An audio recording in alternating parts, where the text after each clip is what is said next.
Hi everyone, I am really happy that you are listening to this first ever all English interview on our channel.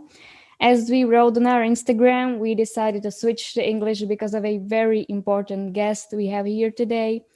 I am grateful that I can welcome in the Beyond Bikini Fitness podcast the man who creates trends.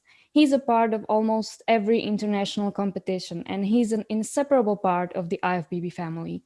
Our guest today is the chairman of the IFBB Judges Committee, Mr. Pawel Filleborn. Welcome. I'm really glad that you are here today.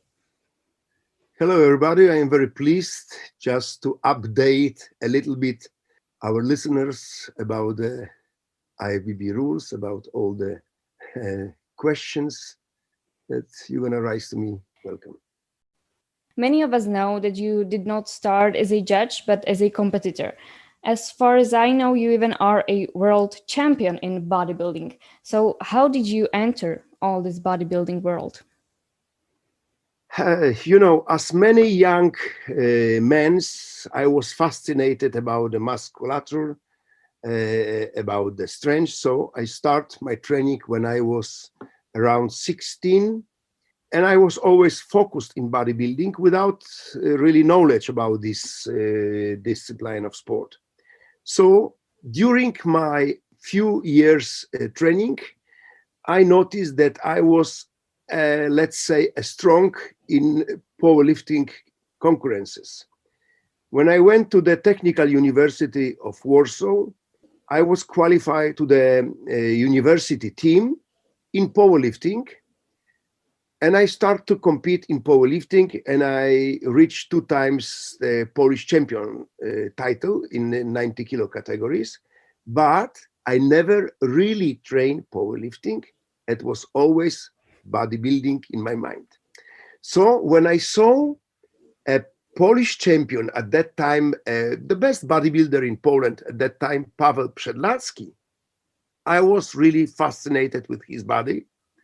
And then I decide, and I mean at that time not as a joke. I was thinking really serious. I have to beat this man. Of course, he was a champion, and I was just the beginner. So to say this is, like to say I'm gonna be the cosmonaut, or I don't know, I'm gonna reach the Nobel Prize or whatsoever. Anyway, it was serious in my mind. And 2 years later, we met at the competition already in bodybuilding. That was a club competition, and I beat him. So that was my career with bodybuilding. And the fascination is until today. But how to say, I am happy that I finished my career on proper time, let's say. So I consider bodybuilding is for young people as competitive sport. After certain age, better train for yourself. This is my opinion, okay? But how was it? I just to add something to this. This champion, Pawel Przedlacki, we discover after years that we are from the same family. So we have the same blood. Let's say my mother is from home Przedlacka. So our great grandparents was the same people, and we didn't know about. And now we know. So, the same bodybuilding blood in your veins. Yes. So now we can see you standing on the stage as a judge with Arnold Schwarzenegger, who is the idol for many competitors, even nowadays. Have you ever dreamed as a competitor of standing on the stage with Mr. Schwarzenegger? Did you have some idols? My idol was first Mr. Przedlacki. He was really great, but I have a luck to meet Arnold at my first international competition. That was in Bruges, 1982, the World Championships, and the Polish team for the first time ever participate in these World Championships. Arnold was MC for some channel, I don't know what, BBC or whatsoever. So that was the first time that I met Arnold. It was my dream to see Arnold, not even to shake hands with him. I didn't dream about it. Was such personality that, being from Poland, town near the Warsaw, I didn't have such dreams. But of course, every time until today, when I meet Arnold, I am fascinated. And Arnold, in my opinion, is the best, serious. Arnold is the best bodybuilder ever. It was my great idol, not just as a bodybuilder, as a personality as well. Yes, of course. He has an amazing personality. But later, after finishing your career, you became a judge. Why so? Or was that some kind of continuation of your competing career for you? Bodybuilding was for me a hobby. So I would like to know as much as I can know about bodybuilding since I began with bodybuilding. So judging was just, let's say, side effect of my fascination of my training. I became, since the very beginning, an official in bodybuilding in Poland. So I was working to create Polish Federation. And 3 years before we create Polish Federation, I just start judging, practicing. I did international test, and it was for me always, to be a part of the competition. Even if I was not competing, I was judging. At that time, it was possible to judge and compete, of course, not at the same competition. So some competition I was judging, some competition I was competing, but it was always fascinated for me to participate. Doesn't matter if as an athlete or as a judge or as an official, but just to participate in the competitions. Many competitors became judges later. As far as I know, even Elite Pro world champions Melina Keltaniemi or Adela Ondrejevicova are judges in their countries. Do you think that these former competitors have some kind of advantage when it comes to judging? For judging, you have to be talented. So if you have this talent, of course, being before competitor helps a lot. But if you are not predisposed, if you don't have this talent to assess the beauty, it doesn't matter if you were a competitor or not. You're not gonna see the differences that are necessary for every judge. So that's my opinion.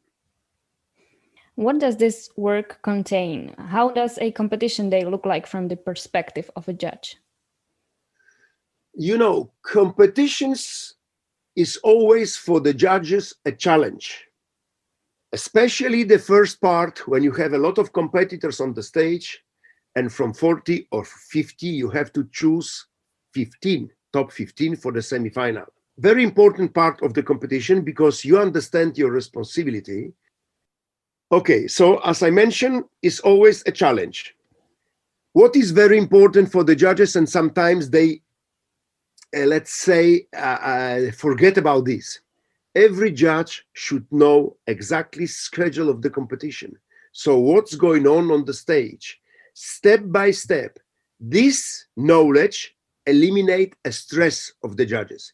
If they are not sure how long the athletes will stay on the stage, or what we have to do now, they are under additional stress, which doesn't help, of course, to assess the competitors. Serious judge have always a stress before the competition because it's behind a big responsibility, because athletes train very hard, they're dieting very hard, and we wish to do our best to choose the best athletes as a winner, the best athlete as a winner, and so on. All places have the same importance. So that's how the competition looks from the judge's point of view. They are people that do it as a hobby. So that means that the judges like our sport, which directly means that the judges like competitors. And this is very important. If any judge doesn't have a feeling of love to our sport, of love to our athletes, it shouldn't be a judge. That's for sure. Some people even say that the judges have to decide so fast, for example, when the bikini athletes are on the stage, that they have to make decisions based on how the competitors walk, for example. Is that true? The judges really have to be so quick?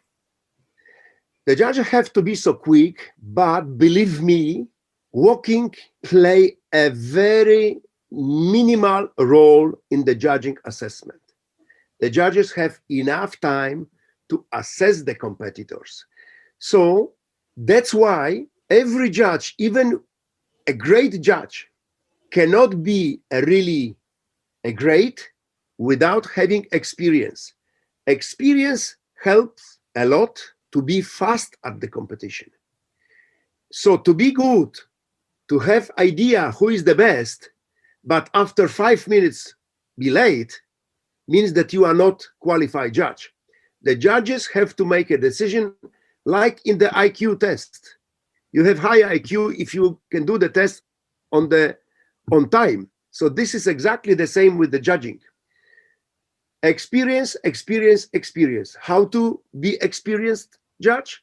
Exercise, participate in the competitions, even if you are not in the panel, take a seat in the audience, take a notices and make your judging test, let's say, trying, exercising. Okay, now that we know something about how does the day of a judge look like, what should I do if I or anyone else wanted to become a judge? Okay, very simple. You have to apply to the National Federation that you wish to be involved in the judging process. So you have to participate in the educational program, which every serious national federation deliver to the people. So you are going to participate in this program. You have to pass the theory exam, and you have to be qualified as a national judge.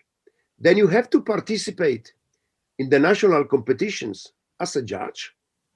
And after a very different criteria in different countries, you will pass the first step. You will do another exam to reach the next category. For example, in Poland, we have judges category 3, 2, and the first class.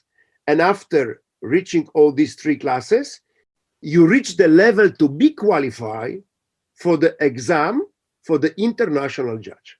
So this is the steps for everybody who wish to become a judge in the IFBB. Okay, is there, from the perspective of IFBB, any reason why my national federation can reject my application?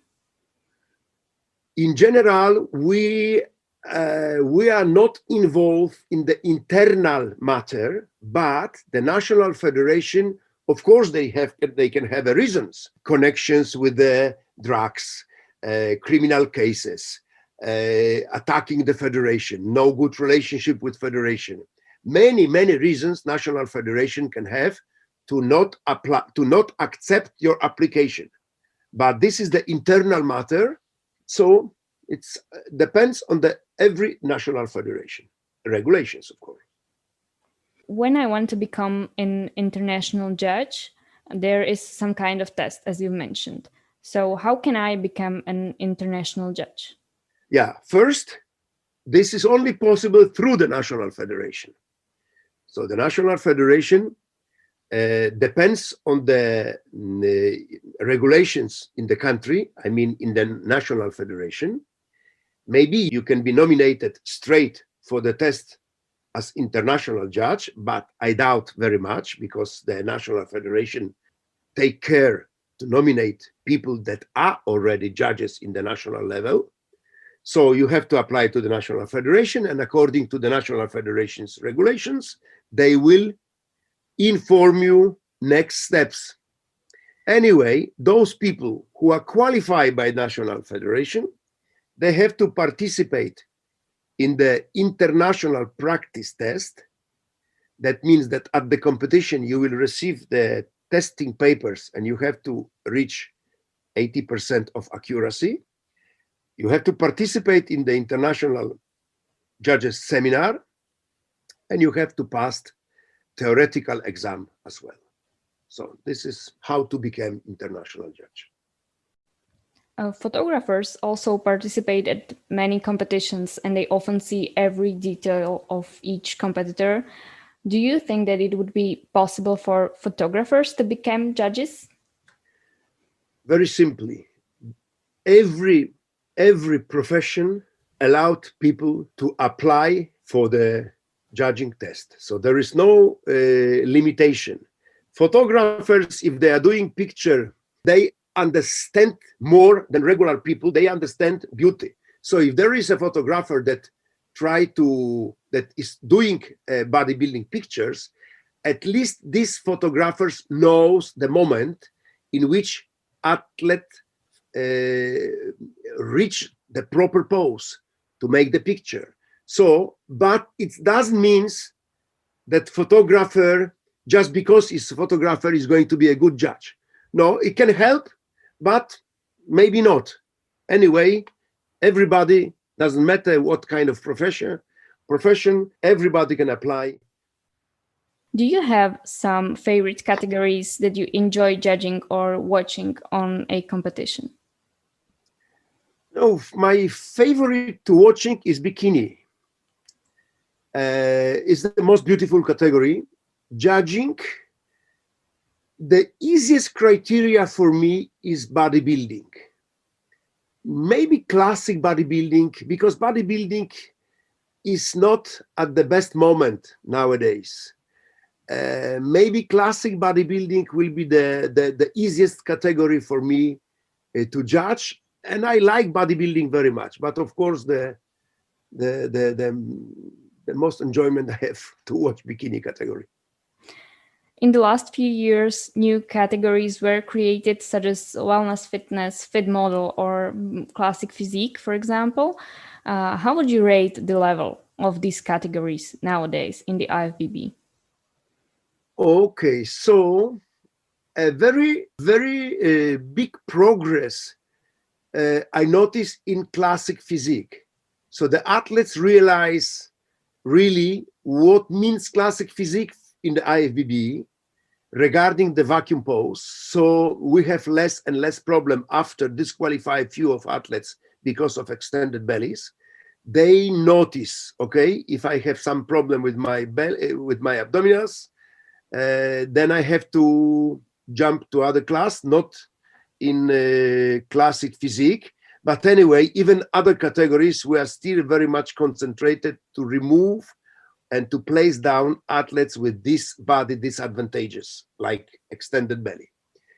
Regarding wellness fitness, we still doesn't reach the level that is expected. Still athletes are confusing what means wellness. By the way, we call now wellness, not wellness fitness. So bikini is not anymore bikini fitness, it's just bikini. Wellness is wellness. So this is the last decision that we're gonna call it. So wellness is category that is, let's say, to compare with bikini, they have a different proportions. They should have a stronger lower body part, but they should have even a little bit less amount of fat than bikini. So what we noticed, many of wellness competitors looks like bikini of season, which is not exactly what we are asking for. So slowly we're progressing in this category, but it's still a process. So the athletes still have to try to reach the let's say the proper shape. We educate them, we deliver seminars for the judges, for the athletes, we show the pictures, what we're expecting in this category. So I think very soon we're gonna have really what we are looking for. Regarding fit model, it's very controversial because people doesn't consider it as a sport. So that's why we should have this as a World Cup, not as a World Championships. And I guess it is going to be a future World Cup. So something that we will organize separately as a nice category, very nice. It looks great. It looks great, but it's a little bit less sport, let's say. of course, the ladies to look great on the stage have to participate in the gym. The men's definitely in fit model, they have to train in the gym. When I saw the last competition in Riga, and there was few athletes from China, they looks really great, but all of them are training in the gym. So that's how it is. How would you defend these categories, these new categories, against those who are not exactly their fans? You know, we try to please different kind of people. There is many athletes in the women wellness that the genetic doesn't allow them to compete in bikini. They train in the gym, they have fantastic body, but the by genetic the size of the lower parts is too big to participate in bikini. So that's why we gave them a chance. And when you take a look in South America, there is a majority of the ladies that belongs to wellness, not to bikini. So it comes from South America to the IFBB, but we change a little bit criteria, not just to be focused on the South America, but to give the chance for the ladies all around the world. So that's why the rules are a little bit different to the original, let's say, Brazilian rules. But that's the reason why we apply wellness. Classic physique is not to give the chance, it's just to show the athletes the way that IFBB will develop our bodybuilding.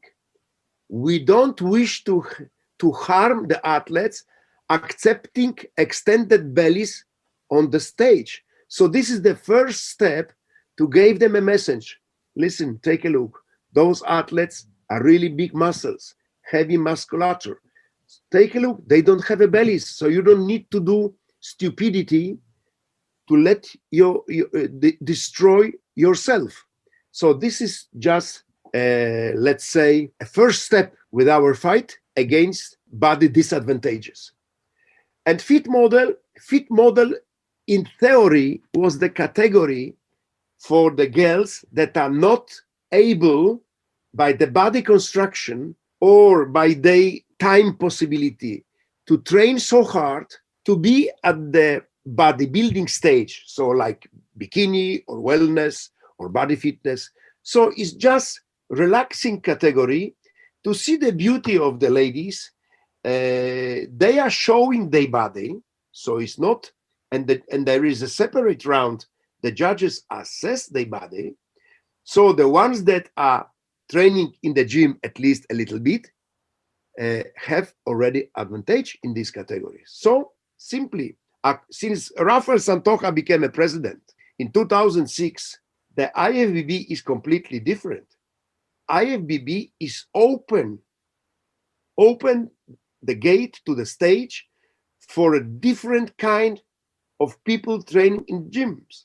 So that's what makes the difference between the new era in the IFBB and the old era. So we have so many categories that we never dreams about before. So that was the reason why we approached so many new classes. We talked about categories, about the judging, and now we can move to the posing. What do you think is the biggest posing mistake that athletes do? Is there something that like truly irritates you when someone does it on the stage? Oh yes, there is some things that irritates me, so that's why we apply the new rules, but not because these mistakes irritates me. These mistakes are confusing athletes, prolong the competitions, and make the difficult job for the judges. So let's say, if you have mandatory positions and some athletes during the comparisons do different positions to the mandatory ones, it's much more difficult for the judges to compare them. The mandatory poses are to have the athletes at the same positions to make it easier to compare them. Some positions, especially in bikini, doesn't look elegant. So when we correct the athletes, please stay in proper position, then it's going to take a time. So when we correct the athletes one more time and one more time, and still I see 50% that stay in the wrong position, in general, I should disqualify them. But we don't like to do it. We understand athletes, and we understand also that most of them do these mistakes because of the misleading them by the coaches, not in purpose misleading. Coaches thinking that maybe if my athlete is standing this position, is going to look better. So they forget about the consequences. Until now, the consequences was a risk to be disqualified. Now we apply the new rules.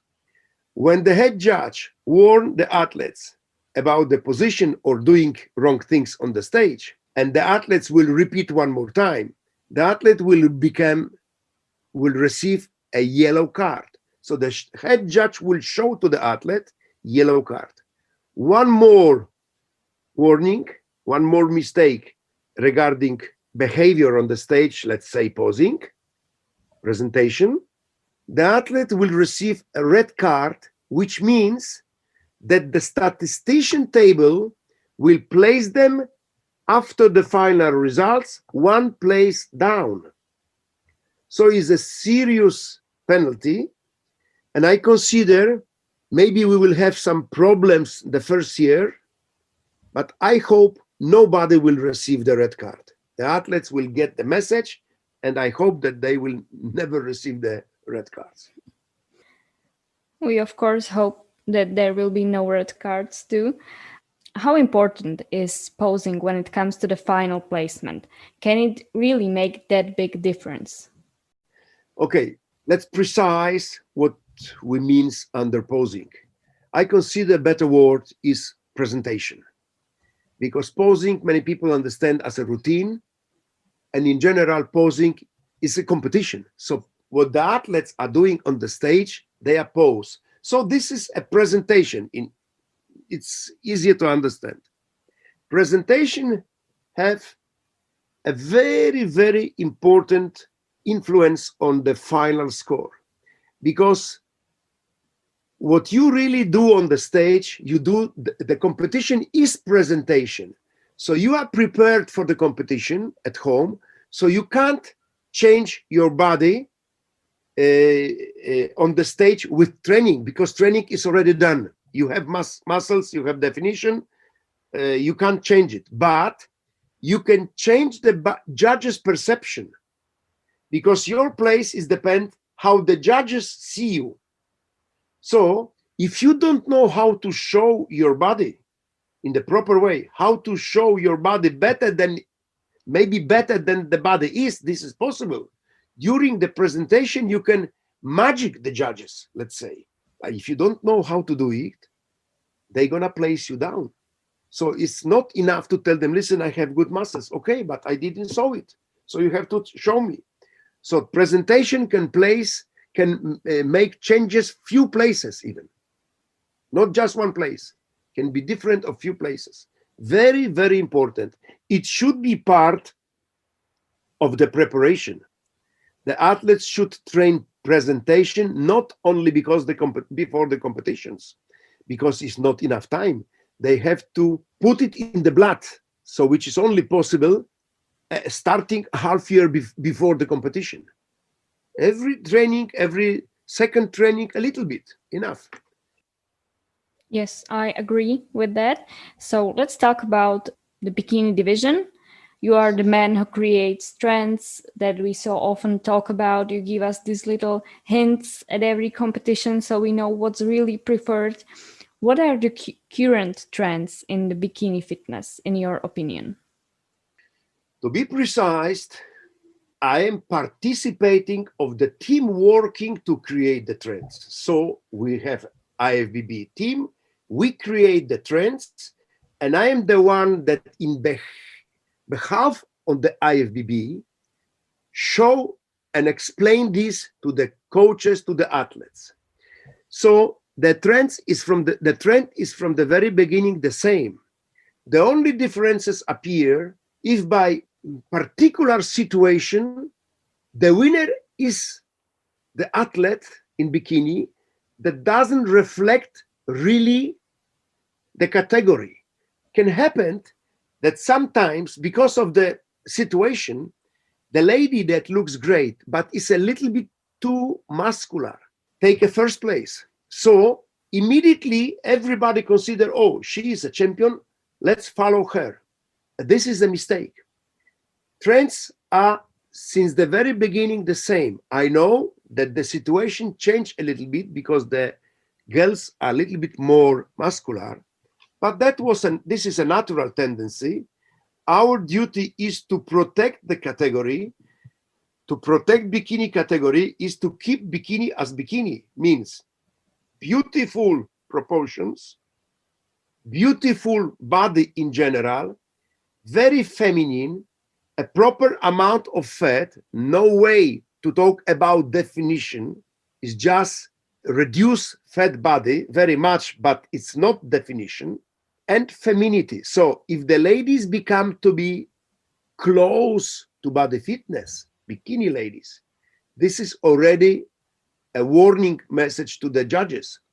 So it's not easy because, as I mentioned you, I don't wish to mention names, but I remember competitions that many, this is the common problem, that two muscular competitors place high in the category in which they don't belong to this category, let's say. Even so drastical cases, not very often happen, but happened. So bikini is big difference between body fitness. In body fitness, we talk about different fat amount in the body.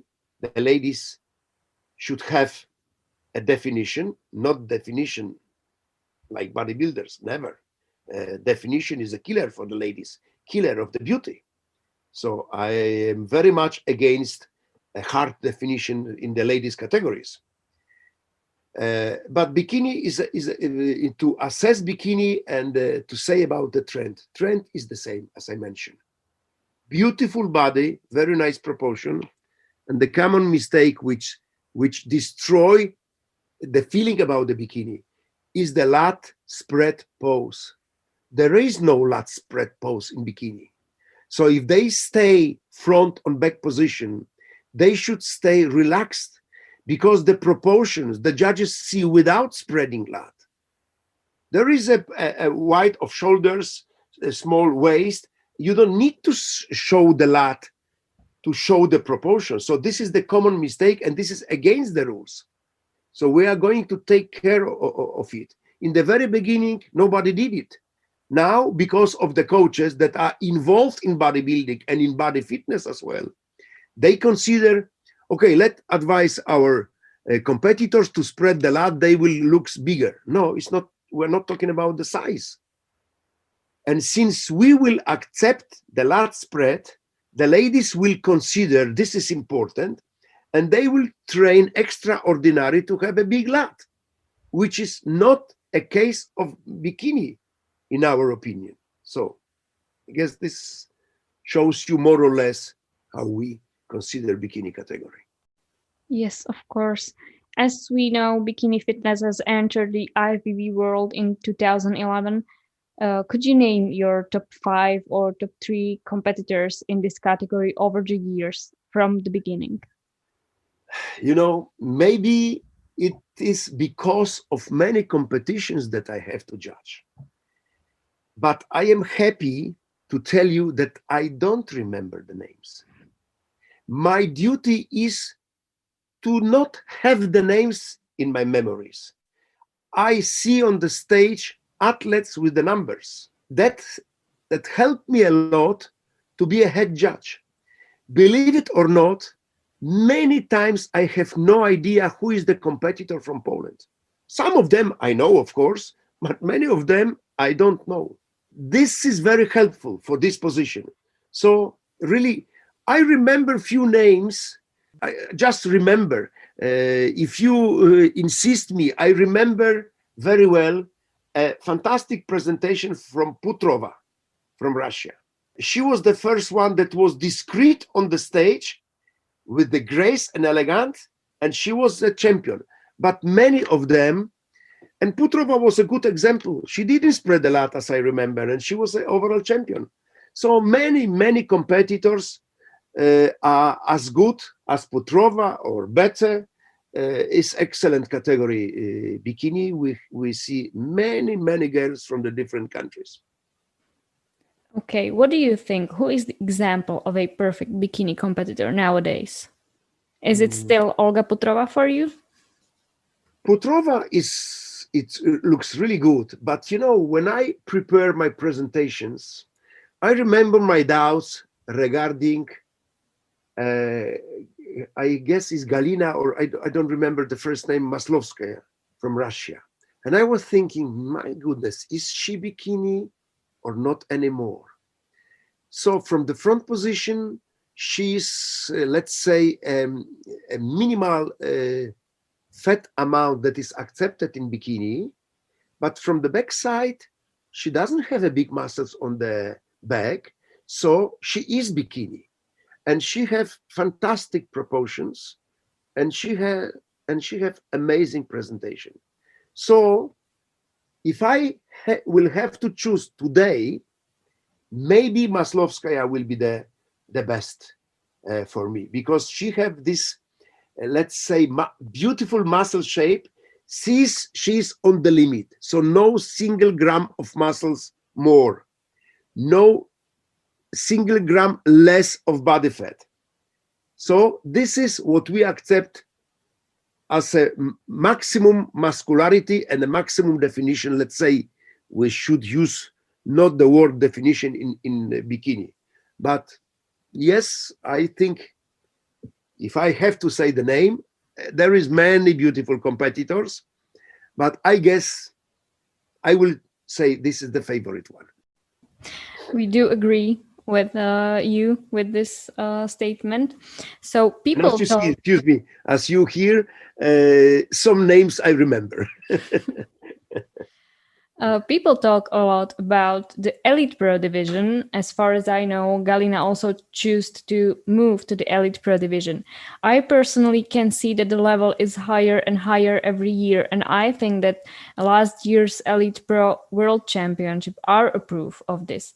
So what do you think? What is the biggest motivation for amateurs to turn pro in the IFBB?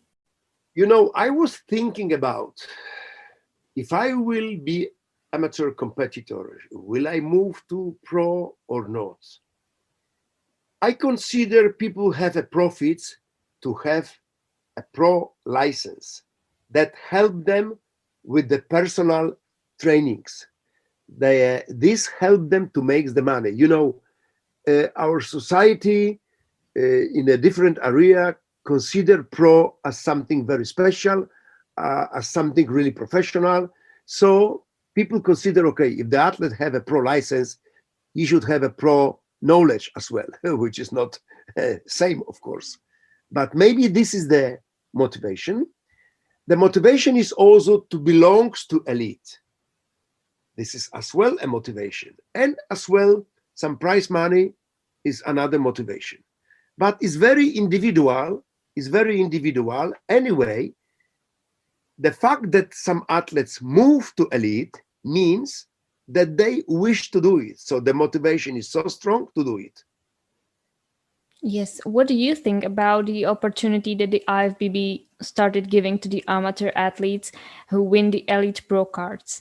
The winner can compete among the best athletes at the pro show without losing their amateur status. What is the purpose of this opportunity? It is something that we create in the very beginning when we start with the professional competition. So that was to show the athletes, take a part, take a look how it looks, the pro stage, get this feeling. So we are still working on the final regulations. If we allowed the amateur winner to participate one time in the pro competition and will be back to the amateurs, or not. So during this year, for sure is going to be the final decision, because let's say that was the good idea for the very beginning. And if this is still good, we have doubts. So we discuss, and we are going to continue discussion. The rules are the living matter. So we adopt it always when we get some knowledge, when people gave us some information, some doubts, then we evaluating the rules again. So this is the same case with this situation. For sure, in the first half of the year, we are going to have the final decision. If we are going to continue, there is different possibilities. Maybe we will let them compete one time, but without prize money. Maybe we will, so far, they can only participate if the competition is at the same time, pro and amateurs. But maybe we will keep it, or maybe we will remove it. So we still collect the feedbacks from the athletes, and then we will have a final meeting, and then there will be the final decision. Yes, of course. We witnessed many good competitions last year, even though the pandemic was making it really difficult. Are you satisfied with how the IFBB dealt with the situation last year?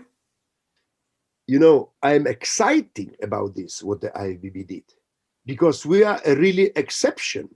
We are really exception. We have the most important competitions take place. There was World Championships, European Championships, some continentals. This is amazing.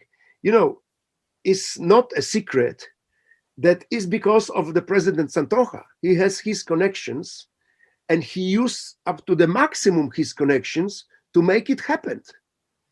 And that was only possible in Spain. You know, it's maybe some people will say Spain was very much under the COVID restrictions. Yes, but he get permission. We did it with all necessary pandemic regulations. With all these regulations, we have no audience. People wear the mask. We have medical care in Santa Susana, and it was amazing competition. And we have only good feedbacks. Athletes are very happy because in many countries nothing happened. So I am extremely happy what we did during the pandemic. Is there some competition which you are looking forward to this year? You know, for me, it's always the most important World Championships. This is the World Championships, the best from the best. I am looking very much for the European Championships. This is also a huge celebration. So many athletes comes together. They enjoy very much Santa Susana. And many athletes stay a little bit longer. I don't know if that will be possible this year because we still have a pandemic situation. But for me, always World Championships, Continental Championships, a key point every year. So I love these competitions. I think that Poland is an excellent example for other countries in doing the competitions for novice categories. What do you think about this competition? Does IFBB have plans with novice categories? We discussed this many times with our president at the meetings. We are very satisfied and successful in the country. In Poland, we have a very successful competition.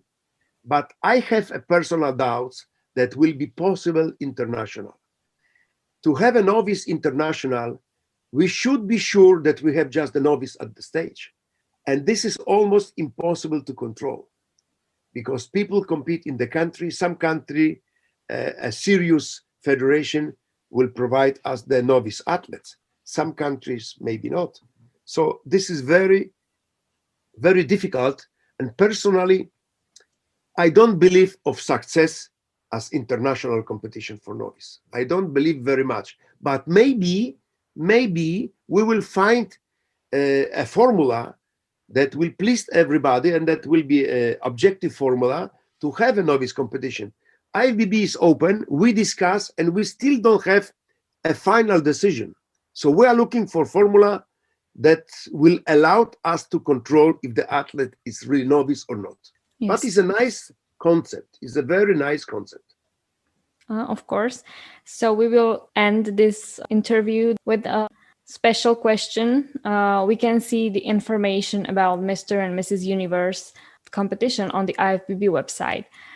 Is there something you can tell us now about the new format of the competition? You know, the athletes wish to compete in some competition with the mythical names, let's say. The Mr. and Miss Universe. It was a very a big name. So, because this formula anyway belongs to the IFBB, we wish to renew this formula. We're still evaluating if that will be just for the amateur or just for the professionals or maybe for both. But I am sure it's going to be an interesting project. As a former athlete, I know how athletes like to compete in the competition with the famous names. So Miss and Mr. Universe belongs to such famous names competition. I hope that an amazing year 2021 full of competitions is waiting for us and we will be able to meet at these shows. Thank you, Mr. Filleborn, for your time. I think that this interview was full of important information that every competitor should know, and I am happy that you were a guest in the Beyond Bikini Fitness podcast. Thank you very much. It was my pleasure. I wish everybody a good luck for 2021. Train hard and compete in the IFBB.